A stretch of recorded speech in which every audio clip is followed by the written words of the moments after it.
بسم اللہ الرحمن الرحیم۔ السلام علیکم ناظرین۔ بیمار انسان فجر اور عصر کے وقت قرآن کی دو چھوٹی صورتیں پڑھ لے، اللہ کے حکم سے ہر طرح کی بیماری بھاگ جاتی ہے۔ بیماری بھاگنے والی قرآن کی یہ صورت یہ ہے: جو بیمار انسان فجر اور عصر کے وقت یہ دو صورتیں پڑھتا ہے تو اللہ تعالیٰ اس کی بیماری سے اسے ایسے شفا یاب کر دیتے ہیں۔ ناظرین، اسلامی روایات کے مطابق فجر اور عصر کے اوقات بہت ہی مبارک اور خاص ہیں۔ یہ وہ اوقات ہے جب اللہ سبحانہ تعالیٰ کی رحمتیں اور برکتیں خاص طور پر نازل ہوتی ہیں۔ ناظرین کرام، فجر کے وقت اللہ سبحانہ تعالیٰ کی رحمتیں اور برکتیں زمین پر نازل ہوتی ہیں۔ حضرت ابو ہریرہ رضی اللہ تعالیٰ عنہ سے مروی ہے کہ رسول اللہ صلی اللہ علیہ وآلہ وسلم نے فرمایا کہ جو شخص فجر اور عصر کے وقت اللہ کے ذکر میں مشغول ہوتا ہے تو اللہ تعالیٰ سبحانہ تعالیٰ اسے جنت میں جگہ دیتا ہے۔ بار روایت صحیح بخاری، عصر کے وقت بھی اللہ جل جلالہ کی رحمت کا دروازہ کھلتا ہے اور یہ دعاؤں کی قبولیت کا وقت سمجھا جاتا ہے۔ اس وقت میں انسان کی دعائیں زیادہ قبول ہوتی ہیں۔ جو شخص بیمار ہو اور فجر اور عصر کے وقت قرآن کی یہ دو صورتیں پڑھے تو اللہ سبحانہ تعالیٰ کی رحمت سے وہ بیماری سے شفا پا سکتا ہے۔ بیماری سے شفا کے لیے قرآن مجید میں کئی دعاؤں اور اعمال کا ذکر ہے جنہیں پڑھنے سے اللہ سبحانہ تعالیٰ کی رحمت اور شفا یابی کی امید رکھی جاتی ہے۔ قرآن کریم ہمارے لیے نہ صرف ایک ہی بہترین ضابطہ حیات یعنی زندگی گزارنے کا قائد ہے، بلکہ اسی میں ہمارے لیے دنیا و آخرت کی نجات ہے۔ اس کے برکت سے جسمانی اور روحانی بیماریاں دور ہوتی ہیں، جہالت اور گمراہی کی تاریکیوں کا فور ہوتا ہے، بد عقیدگی اور بد اخلاقی جاتی رہتی ہے اور خوش عقیدگی، خوش اخلاقی اور اللہ جل جلالہ کی معرفت حاصل ہوتی ہے۔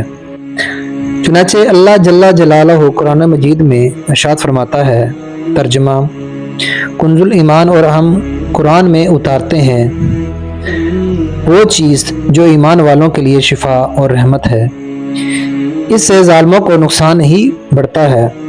سورہ بنی اسرائیل اس آیت کریمہ کے تحت قرآن امام فرماتے ہیں، قرآن کریم ہر طرح کی بیماریوں سے شفا عطا فرماتا ہے، وہ روحانی امراض ہو چاہے جسمانی۔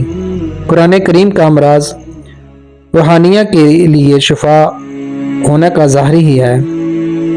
اس کی تلاوت کے برکت سے بکثرت امراض جسمانیہ سے بھی شفا حاصل ہوتی ہے، برے عقیدے اور برے اخلاق کو دفع ہوتے ہیں اور عقائد حقہ و معرفت صفات حمید و اخلاقی یعنی صحیح عقیدے سے اللہ تعالیٰ کی معرفت اور پہچان، بہترین صفات اور زبردست اخلاق حاصل ہوتا ہے۔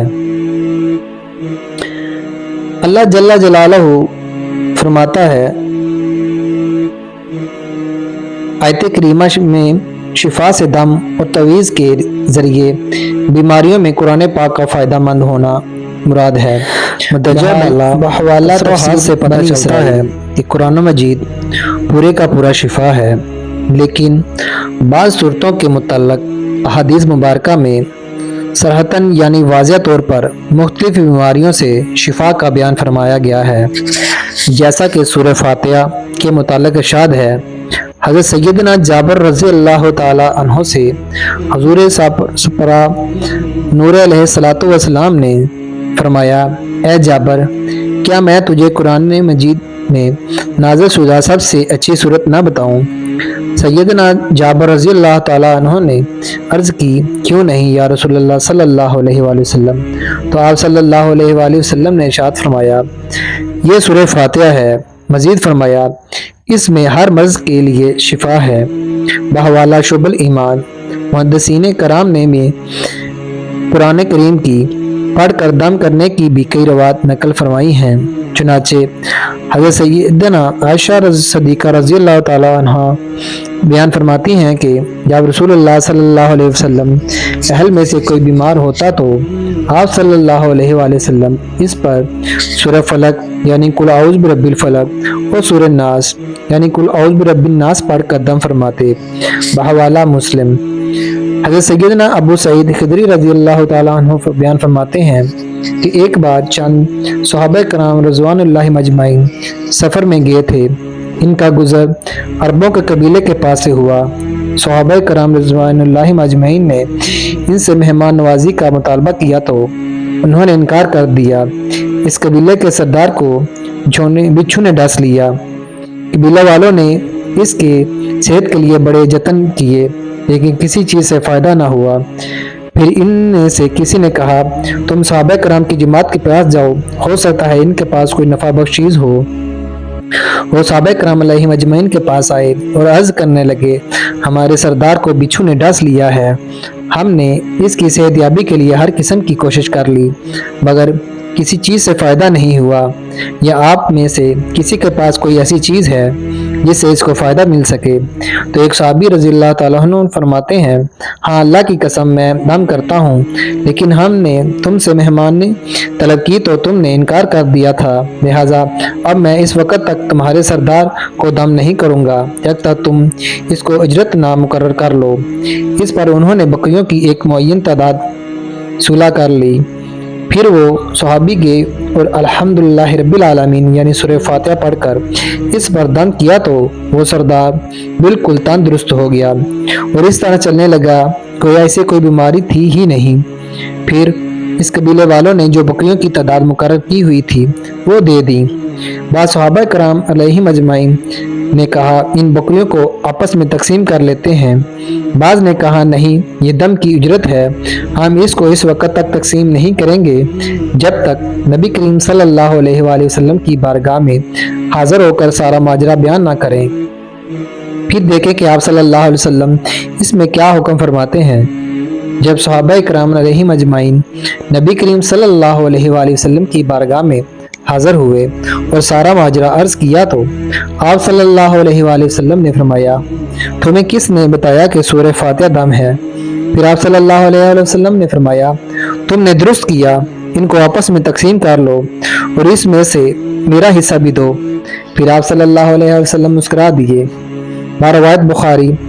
हज़रत सैयदना इमाम मोहम्मद बिन ईसा तिरमिज़ी रहमतुल्लाह अलैह नकल फरमाते हैं, बेशक रसूलुल्लाह सल्लल्लाहु अलैहि वसल्लम ने फरमाया, जब तुम में से कोई शख्स नींद में डर जाए तो ये वो दुआ पढ़े, औज़ बिल्लाहि बिकालिमातिल्लाहि तम्मा। मजीद इसमें लिखा है, आप पढ़ सकते हैं, तो शैतान इसे नुकसान नहीं पहुंचा सकेंगे। हज़रत सैयदना अब्दुल्ला बिन उमर रज़ी अल्लाह ताला अन्हो अपने बालक बच्चों को इस दुआ की तलकीन फरमाते थे और जो नाबालग होते इनके लिए ये दुआ कागज़ पर लिख कर गले में लटका देते थे। बार रवायत तिरमिज़ी शरीफ। शेख अब्दुल हक मुहद्दिस दिल्वी रहमतुल्लाह अलैह इस हदीस की शरह में लिखते हैं, इस हदीस से गर्दन में तवीज़ लटकाने का जवाज़ मालूम होता है। इस बाब में उलमा के इख्तलाफ है। मुख्तार ये है कि मिसल चीज़ का लटकाना हराम या मकरूह है, लेकिन अगर तवीज़ में कुरान मजीद अल्लाह ताला के इस्मा लिखे जाएं तो इसमें कोई हरज नहीं। बाहवाला मशामात। आला हज़रत इमाम अहले सुन्नत मौलाना इमाम अहमद रज़ा खान रहमतुल्लाह अलैह फरमाते हैं, जायज़ तवीज़ के लिए कुरान करीम या समाई अलैह अल्लाह ताला के नामों या दीगर अज़कारों दावत यानी दुआओं से हो, इसे हरज नहीं बल्कि मुस्तहब अमल है। रसूलुल्लाह सल्लल्लाहु अलैहि वसल्लम ने ऐसे ही मुकाम में फरमाया कि तुम में से जो शख्स मुसलमान भाई को नफ़ा पहुँचा सके तो इसे नफ़ा पहुँचाए। बाहवाला फतह अफ्रीका। कुरान हकीम के एक हरफ में शिफा है। जो मुसलमान रोज़ाना आयत कुरान की तलावत करते और बावजू रहते हैं, अल्लाह करीम इनके लिए कुशादगी पैदा फरमाते हैं। ऐसे लोग कभी दुनियावी मसाइल से शाकी नहीं होते और इन्हें डिप्रेशन नहीं होता। इनका दिल और दिमाग सुकून होता है। जैसा कि सूरह फातिहा को रोज़ाना पढ़ने वालों का मामला। रसूलुल्लाह सल्लल्लाहु अलैहि वसल्लम ने फरमाया कि सूरह फातिमा में मौत के अलावा हर मर्ज की शिफा है, तो आका दो जहां सल्लल्लाहु अलैहि वसल्लम का फरमान इसकी जमानत देता है कि सूरह फातिहा पढ़ने वालों पर आसानियां पैदा होती हैं। जो कोई भी सूरह फातिहा का अमल बन जाता है, इसका बेतहाशा जिक्र करता है, तो ऐसे लोगों पर माशी तंगी नहीं रहती और ना होगी। इन्हें गैब से रिज़्क मिलेगा, बीमार होंगे तो जल्द सेहत याब हो जाएंगे। सूरह फातिहा का अमल जब किसी को दम करते हैं तो मोजी अमराज से छुटकारा हासिल हो जाता है। अगर कोई इंसान किसी मुसीबत का शिकार हो जाए और कोई राह ना दिखाई दे, तो इसे चाहिए कि 40 रोज तक सूरह फातिहा 125 बार पढ़ ले। अगर किसी मरीज की तीमारदारी के लिए दौरान इसकी शिफा के लिए इसका हाथ पकड़कर 7 बार सूरह फातिहा बावजू होकर पढ़ी जाए, तो वो जल्द अज जल्द सेहत याब हो जाएगा। अल्लाह ताला ने इंसानों को पैदा करके और ज़मीन पर बेचकर बेयारो मददगार और बेहशारो हमार नहीं छोड़ा, बल्कि इनकी रश्दो हिदायत के लिए अंबिया और रसूल का एक अजीम सिलसिला शुरू फरमाया, जो बस्तियों और इलाकों की तरह मबसूस किए गए। हर नबी को अल्लाह ताला ने कोई ना कोई मौजज़ा अता फरमाया और वो मौजज़ा इलाके और दूर के मुताबिक होता था। सैयदना मूसा अलैहिस्सलाम के दौर में जादू अपने रूह था। अल्लाह ताला ने मूसा अलैहिस्सलाम को वैसा ही मौजज़ा अता फरमाया। सैयदना ईसा अलैहिस्सलाम के दौर में हिकमत और तिब अपने रूह पर थी, तो अल्लाह ताला ने सैयदना ईसा अलैहिस्सलाम को वैसा ही मौजज़ा अता फरमाया कि वो कोड़ा और बर्स के मरीज पर हाथ और फेरते तो अल्लाह ताला इस मरीज को शिफा दे देते। हज़रत मूसा अलैहिस्सलाम को एक बार कोई बीमारी लाहक हुई, तो कौम बनी इसराइल के लोग इनके पास आए और कहा कि अगर फलां चीज़ इसका इलाज कर लें तो आपको आफाका होगी। तो आपने इनके जवाब में फरमाया कि मैं इलाज नहीं करूँगा यहाँ तक कि खुदा ताला मुझे बगैर दवाई के शिफा अता फरमाएंगे। बस फिर इनकी बीमारी बढ़ती गई। फिर कौम बनी इसराइल ने मूसा अलैहिस्सलाम से कहा कि इस बीमारी की दवा तो मशहूर और मुजर्रब है, हम भी इससे इलाज करते हैं तो शिफा पाते हैं। तो मूसा अलैहिस्सलाम ने फरमाया कि नहीं, मैं इलाज नहीं करूँगा, और इसकी बीमारी कायम रही। फिर खुदा ताला ने मूसा अलैहिस्सलाम को वही फरमाई कि कसम है मेरी ज़ात और जलाल की, मैं आपको तक शिफा नहीं दूंगा जब तक आप इस चीज़ से इलाज नहीं कर लेते जिसका वो लोग आपसे जिक्र कर रहे हैं। फिर मूसा अलैहिस्सलाम ने इनसे फरमाया कि मेरा इलाज करो इससे जो तुम लोग जिक्र कर रहे थे। तो उन्होंने मूसा अलैहिस्सलाम का इलाज किया तो आप ठीक हो गए।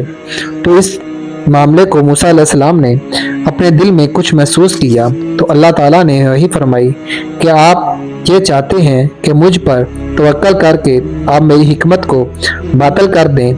मेरे अलावा किसी से जुड़ी बूटियों में नफ़ा को रखा है। कुरान पाक में इरशाद बारी ताला है, तर्जुमा, ए अल्लाह इसे किताब हिकमत व तौरात और इंजील सिखाएगा, और वो ईसा बनी इसराइल की तरफ रसूल होगा कि तुम्हारे रब की तरफ से तुम्हारे पास एक निशानी लाया हूँ। वो ये कि मैं तुम्हारे लिए मिट्टी से परिंदे जैसी एक शक्ल बनाता हूँ, फिर इसमें फूंक मारूंगा तो अल्लाह के हुक्म से फौरन परिंदा बन जाएगी, और मैं पैदाशी अंधों को, कोढ़ के मरीजों को शिफा देता हूँ, और मैं अल्लाह के हुक्म से मुर्दों को जिंदा करता हूँ, और तुम्हें गैब की खबरें देता हूँ जो तुम खाते हो और जो अपने घरों में जमा करते हो। बेशक इन बातों में तुम्हारे लिए बड़ी निशानी है अगर तुम ईमान रखते हो। सूरह बनी इसराइल। और बनी इसराइल की तरफ रसूल होगा। अल्लाह ताला ने हज़रत ईसा अलैहिस्सलातु वस्सलाम को बनी इसराइल की तरफ रसूल भेजकर दलील के तौर पर इस ज़माने के हालात के मुवाक़िफ़ बहुत से मोइज़ात अता फरमाए। आयत से मालूम होता है कि हज़रत ईसा अलैहिस्सलातु वस्सलाम सिर्फ बनी इसराइल के नबी थे। यही बात मौजूदा बाइबल में भी मौजूद है। आयत में हज़रत ईसा अलैहिस्सलाम के 5 मोइज़ात हैं। नंबर 1, मिट्टी से परिंदे की सूरत बनाकर फूंक मारना और इससे हकीकी परिंदा बन जाना। नंबर 2, पैदाइशी अंधों को आँखों का नूर अता फरमा देना। कोढ़ के मरीजों को शफा याब कर देना। नंबर 4, मुर्दों को जिंदा कर देना। नंबर 5, गैब की खबरें देना। नंबर 1, परिंदे पैदा करना जब हज़रत ईसा अलैहिस्सलाम ने नबूवत का दावा किया और मोज़ात दिखाए तो लोगों ने दरख्वास्त की कि आप अलैहिस्सलाम एक चमगादड़ पैदा करें। आप अलैहिस्सलाम ने मिट्टी से चमगादड़ की सूरत बनाई, फिर इसमें फूंक मार दी तो वो उड़ने लगी। चमगादड़ की खसूसियत यह है कि वो उड़ने वाले जानवरों में बहुत ही अजीब और है, कुदरत पर दलालत करने में दूसरों से बढ़कर है, क्योंकि वो बगैर परों के उड़ती है और दांत रखती है और हंसती है। इसकी मादा की छाती होती है और वो बच्चा जनती होता है। हालांकि उड़ने वाले जानवरों में से ये बातें नहीं हैं। कोड़ों को याब करना, हज़रत ईसा अलैहिस्सलाम इस मर्ज़ को भी शिफा देते थे जिसका बर्स बदन में फैल होगा, इस इलाज से आजिज़ हो। चुनांचे हज़रत ईसा अलैहिस्सलाम के ज़माने में तिब का अमल इंतहाई रूज पर था। तिब के माहिरीन इलाज के मामले में इंतहाई महारत रखते थे, इसलिए इनको इस किस्म के मौज़ात दिखाए गए ताकि उन मालूम हो कि तिब के तरीके से जिसका इलाज मुमकिन नहीं, इसको तंदुरुस्त कर देना यकीनन मौज़ा और नबी की नबूवत की दलील है। हज़रत वहीब बिन मबना रज़ी अल्लाह ताला अन्हो का कौल है कि अक्सर हज़रत ईसा अलैहिस्सलाम के पास एक दिन में 50-50 हज़ार मरीज़ का इज्तिमा हो जाता। इनमें जो चल सकता वो हाजिर खिदमत होता और जिसे चलने की ताकत ना होती इसके पास खुद हज़रत ईसा अलैहिस्सलाम तशरीफ़ ले जाते और दुआ फरमा कर इसको तंदुरुस्त कर देते और अपनी रिसालत पर ईमान लाने की शर्त कर लेते। मुर्दों को जिंदा करना, हज़रत अब्दुल्लाह बिन अब्बास रज़ी अल्लाह ताला अन्हुमा ने फरमाया कि हज़रत ईसा अलैहिस्सलाम ने 4 शख्सों को जिंदा किया। एक आज़र जिसको अलैहिस्सलाम के साथ मुखलिसाना मोहब्बत थी, जब आपकी हालत नाजुक हुई तो इसकी बहन ने हज़रत ईसा अलैहिस्सलाम को तला दी, मगर वो आप अलैहिस्सलाम से 3 रोज की मुसाफत के फासले पर था। जब आप ईसा अलैहिस्सलाम 3 रोज में वहां पहुंचे तो मालूम हुआ कि इसके इंतकाल को 3 रोज हो चुके हैं। तो अब अलैहिस्सलाम ने इसकी बहन से फरमाया, हमें इसकी कब्र पर ले चलो। वो ले गई। आप अलैहिस्सलाम ने अल्लाह से दुआ फरमाई, जिसे आज़र हुक्म इलाही से जिंदा होकर कब्र से बाहर आ गया और मुद्दत तक जिंदा रहा। वो इसके यहाँ औलाद हुई। दूसरा एक बुढ़िया का लड़का था जिसका जनाजा हज़रत ईसा अलैहिस्सलाम के सामने जा रहा था। आप अलैहिस्सलाम ने इसके लिए दुआ फरमाई। वो जिंदा होकर जनाजा उठाने वालों के कंधों से उतरा और कपड़े पहनने घर आ गया और फिर जिंदा रहा और इसके यहाँ औलाद भी हुई। तीसरी एक लड़की थी जो शाम के वक़्त मरी और अल्लाह ताला ने हज़रत ईसा अलैहिस्सलाम की दुआ से इसको जिंदा किया। चौथे साम बिन नूह थे जिसकी वफात को हजारों साल गुजर चुके थे। लोगों ने ख्वाहिश की कि आप अलैहिस्सलाम इनको जिंदा करें। चुनाचे आप अलैहिस्सलाम ने इनकी निशानदेही से कब्र पर पहुंचे और अल्लाह ताला से दुआ की। सामने सुना था कि कोई कहने वाला कहता है, अब रूहुल्लाह, यानी हज़रत ईसा अलैहिस्सलाम रूहुल्लाह अलैहिस्सलाम की बात सुन। ये सुनते ही वो मरऊब खौफ ज़दा उठ खड़े हुए और इन्हें गुमान हो गया कि क़यामत कायम हो गई है। इसकी दहशत से इसके सर के आधे बाल सफ़ेद हो गए।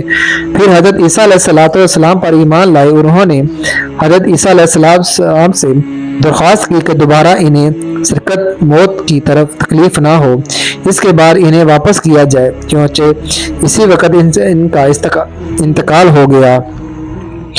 हज़रत ईसा अलैहिस्सलाम जिसे जिंदा फरमाते इसे बिइज़्निल्लाह यानी अल्लाह के हुक्म से फरमाते।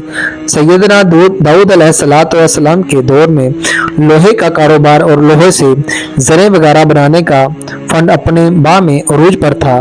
तो अल्लाह ताला ने सैयदना दाऊद अलैहिस्सलाम को वैसा ही मौज़ा अता फरमाया कि आप अलैहिस्सलाम के लिए लोहे को नरम बना दिया गया। बिल्कुल इसी तरह हज़रत मोहम्मद सल्लल्लाहु अलैहि वसल्लम के दौर में सफ़ात व बलागत अपने रूज पर थी। अरब में फसीह व बलीग शुआरा का तोती बोलता था और अरब में बड़े बड़े शुआरा मौजूद थे। अल्लाह ताला ने जनाब मोहम्मद सल्लल्लाहु अलैहि वसल्लम को वैसा ही फसीह व बलीग मौजज़ा कुरान की सूरत में दिया, जो यकीनन फसाहत व बलागत का एक अजीम शहकार है। पहले नबियों के मौज़े ان کے دنیا سے جانے کے ساتھ ہی ختم ہو گئے، لیکن آقا علیہ الصلوۃ والسلام کا معجزہ قرآن کی صورت میں آج بھی موجود ہے اور تا قیامت موجود رہے گا، کیونکہ اللہ رب العزت نے اس کی حفاظت کا ذمہ خود لیا ہے۔ اناخت شک نے ہم نے یہ نصیحت نازل کیا، بے شک ہم نے اس کی ضرورت حفاظت کرنے والے ہیں۔ قرآن کریم کے بہت سے افضائل ہیں۔ قرآن مجید ایک لا ریب یعنی شک و شبہ سے پاک کتاب ہے، اسی لیے قرآن کریم کے ایک ایک حرف میں شفا ہے۔ قرآن شفا ہے، بیماری والا معاملہ ہر بندے کے ساتھ ہے، ہر بندہ بیمار ہو جاتا ہے اور اسے شفا کے لیے علاج و معالجہ کی ضرورت ہوتی ہے۔ قرآن مجید اللہ کا کلام ہے، یہ شفا ہے۔ اللہ تعالیٰ فرماتا ہے وَأَنزِلْ مِنَ الْقُرْآنِ هُوَ شِفَاءٌ وَرَحْمَةٌ لِلْمُؤْمِنِينَ، ہم قرآن میں سے تھوڑا تھوڑا نازل کرتے ہیں اور جو ایمان والوں کے لیے سراسر شفا اور رحمت ہے، اور وہ ظالموں کے خسارے کی سوا کسی چیز میں زیادہ نہیں کرتا۔ بنی اسرائیلی سیاحت کے تحت مولانا عبدالسلام بھٹی رحمۃ اللہ علیہ لکھتے ہیں، اگرچہ اس آیت میں شفا اور اولین مراد روحانی شفا یعنی کفر و نفاد، شکوک و بشوت، جہل سے شفا ہے، مگر اس کے احکام پر عمل کرنے سے انسانی جسمانی بیماریوں میں سے بھی شفا پاتا ہے اور ان سے محفوظ رہتا ہے۔ اس کے علاوہ حدیث سے ثابت ہوتا ہے کہ قرآن دم کے لیے پڑھا جائے تو اس سے مسلموں کو دونوں جسموں بیماریاں دور ہو جاتی ہیں۔ اللہ سبحانہ تعالیٰ قرآن پاک میں یوں ارشاد فرماتا ہے، اے لوگو، بے شک تمہارے پاس تمہارے رب کی طرف سے عظیم نصیحت اس کے لیے سراسر شفا اور سینوں میں ہے، جو ایمان والوں کے لیے سراسر ہدایت اور رحمت ہے۔ ایک اور مقام پر اس طرح ارشاد ہوا، اے نبی کہہ دیجئے، یہ لوگ قرآن ان لوگوں کے لیے جو ایمان لائے ہدایت اور شفا ہے۔ فجر اور عصر کے اوقات میں بہت کچھ مخصوص صورتوں کا پڑھنا خاص سمجھا جاتا ہے، اور ان میں سے دو صورتیں سورہ فاتحہ اور سورہ اخلاص بہت اہم ہیں۔ اگر کوئی شخص بیمار ہو تو اس بیماری سے نجات کے لیے سورہ فاتحہ اور سورہ اخلاص کو فجر اور عصر کے اوقات میں پڑھیں۔ دونوں صورتوں کو 5 سے 7 بار پڑھنا مفید ہے۔ اول آخر درود، اتنا ہی درود شریف پڑھ لیں جتنی تعداد یہ صورتیں پڑھنی ہیں۔ اللہ تعالیٰ نے قرآن میں ذکر کیا ہے کہ اپنے بندوں کی دعاؤں کا جواب دیتا ہے۔ اگر کوئی شخص فجر اور عصر کے اوقات میں صحیح نیت کے ساتھ سورہ فاتحہ اور سورہ اخلاص پڑھ کر اللہ سے شفا کی دعا کریں تو اللہ تعالیٰ اس کو بیماریوں سے شفا دیتا ہے۔ قرآن پاک یہ دونوں صورتیں یعنی سورہ فاتحہ اور سورہ اخلاص نہایت ہی فضائل و اہمیت کے حامل ہیں۔ ہر مسلمان کو ان دونوں صورتوں سے استفادہ حاصل کرنا چاہیے اور ان دونوں صورتوں کو اپنی زندگی میں ضرور شامل کر لینا چاہیے۔ اس کے علاوہ جو لوگ اٹھتے بیٹھتے چلتے پھرتے سورہ اخلاص کا ورد کرتے ہی رہتے ہیں تو ان کے لیے بھی خصوصی انعامات کا ذکر کیا گیا ہے۔ حدیث نبی صلی اللہ علیہ وآلہ وسلم سے معلوم ہوتا ہے کہ سورہ اخلاص کا زیادہ سے زیادہ ورد انسان کی دنیاوی اور آخروی تمام ضرورتوں کے لیے کافی ہے۔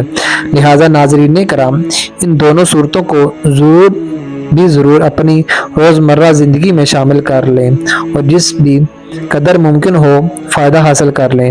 اللہ تبارک تعالیٰ سے دعا ہے کہ نیکی کی بات کو سننے، سمجھنے اور اس پر عمل کرنے کی طاقت و توفیق محمد فرمائے۔ میرا سننا اور آپ کا سننا اپنی بارگاہ عالیہ میں قبول و منظور فرمائے، آمین یا رب العالمین۔ ناظرین کرام، آخر میں درخواست ہے کہ میری آج کی اس معلوماتی ویڈیو کو لائک اور شیئر کیجیے اور میرے اسلامک چینل کو سبسکرائب کیجیے۔ جزاک اللہ خیرہ، احسن الجزا فی الدنیا والآخرہ۔ اللہ تعالیٰ سب کا حامی و ناصر ہو۔ السلام علیکم ورحمۃ اللہ وبرکاتہ۔